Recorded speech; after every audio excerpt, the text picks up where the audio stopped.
गीता अध्याय 16 श्लोक पहिला. अथ षोडशोऽध्यायः. श्रीभगवानुवाच. अभयं सत्त्वसंशुद्धिर्ज्ञानयोगव्यवस्थितिः दानन्दमश्च यज्ञश्च स्वाध्यायस्तप आर्जवम्. अभयम अनुस्वाराचा म, सत्वसंशुद्धीर सवर आघात, सवरच्या अनुस्वाराचा औ उच्चार करायचा, शूवर आघात घ्यायचा, शू बरोबर अर्धा द म्हणायचा, खाली धी उरतो त्या धीवर पण आघात घ्यायचा. सत्वसंशुद्धीर ज्ञानयोग व्यवस्थिती, योग मधल्या ग वर आघात घ्यायचा, व्यवस्थिती मधल्या व वर आघात घ्यायचा. ज्ञानयोग व्यवस्थिती. दानन अनुस्वाराचा न, दमश्च म वर आघात, यज्ञश्च य वर आघात, ज्ञ वर पण आघात, शला च जोडलाय त्या च वर पण आघात घ्यायचा, पुढचा स्वा जोडून म्हणायचा. यज्ञश्च स्वाध्यायस्तप य वर आघात, आर्जवम. दानन्दमश्च यज्ञश्च स्वाध्यायस्तप आर्जवम्. अथ षोडशोऽध्यायः. श्रीभगवानुवाच. अभयं सत्त्वसंशुद्धिर्ज्ञानयोगव्यवस्थितिः. अभयं सत्त्वसंशुद्धिर्ज्ञानयोगव्यवस्थितिः. अभयं सत्त्वसंशुद्धिर्ज्ञानयोगव्यवस्थितिः. अभयं सत्त्वसंशुद्धिर्ज्ञानयोगव्यवस्थितिः. अभयं सत्त्वसंशुद्धिर्ज्ञानयोगव्यवस्थितिः. दानन्दमश्च यज्ञश्च स्वाध्यायस्तप आर्जवम्. दानन्दमश्च यज्ञश्च स्वाध्यायस्तप आर्जवम्. दानन्दमश्च यज्ञश्च स्वाध्यायस्तप आर्जवम्. दानन्दमश्च यज्ञश्च स्वाध्यायस्तप आर्जवम्. दानन्दमश्च यज्ञश्च स्वाध्यायस्तप आर्जवम्. अथ षोडशोऽध्यायः. श्रीभगवानुवाच. अभयं सत्त्वसंशुद्धिर्ज्ञानयोगव्यवस्थितिः. दानन्दमश्च यज्ञश्च स्वाध्यायस्तप आर्जवम्. संधि विग्रह. अभयं सत्त्वसंशुद्धिः ज्ञानयोगव्यवस्थितिः. दानं दमः च यज्ञः च स्वाध्यायः तपः आर्जवम्. अथ म्हणजे सुरुवात, षोडशः म्हणजे 16वा, अध्यायः म्हणजे अध्याय, श्री भगवान म्हणजे श्री भगवान, उवाच म्हणजे म्हणाले, अभयम म्हणजे निर्भयता किंवा भय नसणे, सत्वसंशुद्धी म्हणजे स्वतःचे अंतःकरण पूर्णपणे शुद्ध करणे, शरीर, मन, बुद्धी, पंचप्राण या सर्वांना शुद्ध ठेवणे म्हणजे सत्वसंशुद्धी. हा सामासिक शब्द आहे. सत्वस्य संशुद्धी म्हणजे सत्वसंशुद्धी षष्ठी तत्पुरुष समास आहे.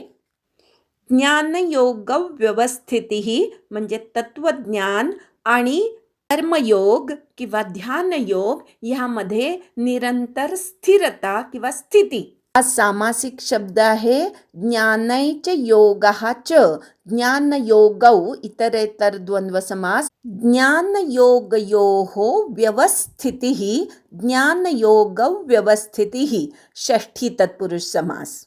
दानम म्हणजे दान देणे, दमः म्हणजे इंद्रियांचं दमन, यज्ञ म्हणजे यज्ञ करणे, च म्हणजे आणि, स्वाध्यायः म्हणजे वेदशास्त्र यांचं पठण पाठण किंवा स्वतःबद्दलचा अभ्यास, भगवंताबद्दलचा अभ्यास, हे सगळं स्वाध्याय ह्या एका शब्दामध्ये मोडतं.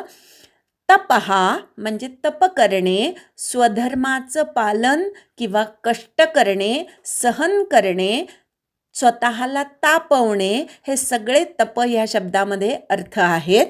आर्जवम म्हणजे सरळ विचार करणे, शरीराने, इंद्रियांनी आणि अंतःकरणाची सरलता, हे आर्जवम ह्यामध्ये येतं.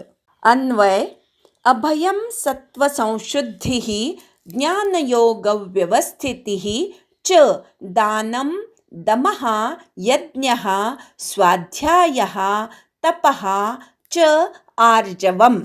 भयाचा अभाव किंवा भय नसणे, अंतःकरण पूर्ण शुद्ध असणे, ज्ञान आणि योग, कर्मयोग आणि ज्ञानयोग ह्यांच्यामध्ये स्थिरता आणि सात्विक दान, इंद्रियांचं दमन, यज्ञ करणे, स्वाध्याय म्हणजे स्वतःचा वेदांचा शास्त्रांचा अभ्यास करणे, तप म्हणजे स्वतःला तापवणे, सहनशक्ती वाढवणे, स्वधर्माचं पालन करणे आणि शरीर इंद्रिय यांच्या सहित अंतःकरणाची सरलता. या 16व्या अध्यायाचे पहिले 3 श्लोक दैवी संपत्ती भगवंतांनी सांगितलेली आहे. भगवंतामध्ये जसे दैवी गुण आहेत किंवा भगवंत स्वतः देवस्वरूप आहे, त्याच्यामध्ये अनेक दैवी गुण आहेत आणि त्यातले काही दैवी गुण मनुष्यामध्ये भरून ठेवलेले आहेत किंवा आपल्या सर्वांमध्ये हे दैवी गुण असतात. त्यापैकी या पहिल्या श्लोकामध्ये जे दैवी गुण सांगितलेले आहेत ते आपण बघूया. पहिला गुण सांगितलेला आहे अभय, म्हणजे कुणालाही न घाबरणे, मृत्यूलाही न घाबरणे, अशुभालाही न घाबरणे, कुठल्याच प्रकारची भीती नसणे, भीतीचा अभाव. सत्वसंशुद्धी म्हणजे स्वतःला शुद्ध करत जाणे, व्यायामाने शरीराला शुद्ध करणे, ध्यानाच्या द्वारे मनाला शुद्ध करणे, अभ्यासाच्या द्वारे किंवा शास्त्र पठणाद्वारे बुद्धीला शुद्ध करणे आणि प्राणायामाद्वारे पंचप्राणांना किंवा आपल्यामधल्या वायूला शुद्ध करणे. ही सर्व प्रकारची शुद्धी झाली, शारीरिक शुद्धी झाली. त्याच प्रकारे उत्तम मार्गाने स्वतःचा स्वधर्म पाळून धन प्राप्त करून घेणे, ही धनाची शुद्धी झाली. अशा 5 पातळीवर शुद्धता असणे याला सत्वसंशुद्धी म्हणायचं. ज्ञान आणि योग, ज्ञान म्हणजे ज्ञानयोग आणि योग म्हणजे कर्मयोग किंवा कर्मयोग कधी आचरायचा आणि ज्ञानयोग कधी आचरायचा हे उत्तम प्रकारे समजणे आणि जेव्हा कर्मयोग आचरायचा तेव्हा त्या कर्मयोगामध्ये स्थिरता आणि जेव्हा ज्ञानयोग आचरायचा तेव्हा ज्ञानयोगामध्ये किंवा ध्यानयोगामध्ये सातत्य ठेवणे, हे ज्ञानयोग व्यवस्थिती यामध्ये मोडतं. टिळकांनी एक उदाहरण सांगितलेलं आहे की एकांतामध्ये ध्यानयोग आचरावा आणि लोकांमध्ये जाऊ किंवा समाजामध्ये जेव्हा आपण मिसळू तेव्हा कर्मयोग आचरायचा. कुठल्या वेळेला कुठला योग आचरायचा हे कळणं आणि त्याप्रमाणे काही काळ तरी त्या योगामध्ये स्थिरता असणं, हे ज्ञानयोग व्यवस्थिती या शब्दांनी सांगितलेलं आहे. दान देणं, आपल्याकडे जे जास्तीचं आहे ते ज्याला आवश्यकता आहे त्याच्यापर्यंत पोचवणं, याला दान म्हणायचं. दान देताना दान द्यायची वस्तू दुसऱ्याला उपयोगी असेल अशी द्यावी, योग्य पात्र व्यक्तीला द्यावी आणि योग्य वेळी द्यावी, असं सात्विक दान. दम म्हणजे इंद्रियांचं दमन करणे, काही काळ का होईना विषयांपासून स्वतःला संयमित ठेवता येणे म्हणजे दमन. यज्ञ या शब्दाचा अर्थ आहे आपण जन्माला येतो तेव्हा 3 ऋण घेऊनच जन्माला येतो. एक देवता ऋण आहे, दुसरं पितृऋण आहे आणि तिसरं जीवांचं ऋण किंवा सृष्टीचं आपल्यावर ऋण आहे. देवतांचं ऋण, आपल्या शरीरामध्ये देवतांनी अनेक शक्ती भरून ठेवलेल्या आहेत. सूर्यानी दृष्टीमध्ये शक्ती भरून ठेवलेली आहे किंवा सूर्याच्या कृपेने आपल्याला बघता येतं.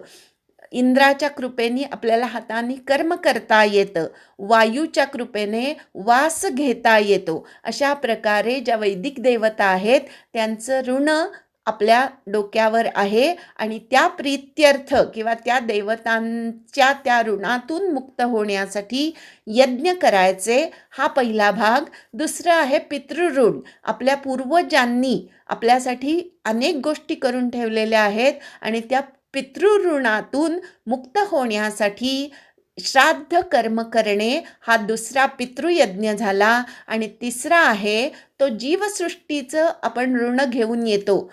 पंचमहाभूतांमधनं छोटे छोटे अंश घेऊन आपलं शरीर बनलेलं असतं. आपण रोज हवा, पाणी, अन्न हे सृष्टीतून घेत असतो. म्हणून सृष्टीची झीज भरून काढण्याचे प्रयत्न करणं हा एक यज्ञ. आणि अवतीभोवती असणाऱ्या जीवांसाठी काही ना काहीतरी देणं हा यज्ञ. असे यज्ञ करणं. नंतर स्वाध्याय म्हणजे स्वतःमध्ये काय गुण आहेत, काय दोष आहेत यांचा अभ्यास करणं, ग्रंथांचा अभ्यास करणं, इतर जे आपलं व्यावहारिक ज्ञान आहे त्याचाही अभ्यास करणं, हे सगळं स्वाध्याय या शब्दामध्ये मोडतं. तप म्हणजे स्वतःला तापवणे. काही काळ का होईना जेव्हा आपण संयम साधण्याचा प्रयत्न करतो तेव्हा एक प्रकारे आपण स्वतःला तापवत असतो. स्वधर्म सातत्याने 12 वर्ष करणे हे सुद्धा तपच आहे.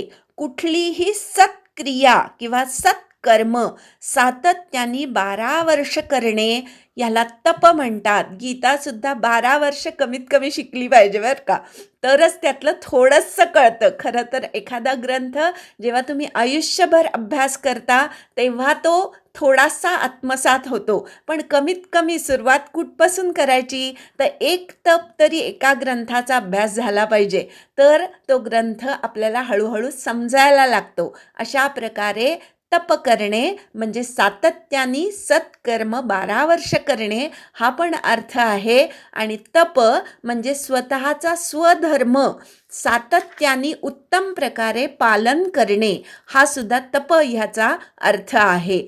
नंतर आर्जव म्हणजे शरीरानी, इंद्रियांनी आणि मनानेही कुणाचंही वाईट न चिंतणे, त्याच्या बोलण्याचा वेडावाकडा अर्थ न काढणे, सरळ विचार करणे, हे आर्जव या शब्दाने सांगितलेलं आहे. अशा प्रकारे या पहिल्या श्लोकामध्ये भगवंताने एकूण 9 दैवी गुण सांगितलेले आहे. अभय म्हणजे निर्भयता, सत्वसंशुद्धी, ज्ञानयोग व्यवस्थिती, दानं, दमः, यज्ञः, स्वाध्यायः, तपः, आर्जवम इत्यादी 9 दैवी गुण आपण या पहिल्या श्लोकामध्ये बघितले. एकदा श्लोक म्हणूया आणि थांबूया. अथ षोडशोऽध्यायः. श्री भगवानुवाच अभयं सत्त्वसंशुद्धिर्ज्ञानयोगव्यवस्थितिः दानन्दमश्च यज्ञश्च स्वाध्यायस्तप आर्जवम्. हरि ओम तत्सत्.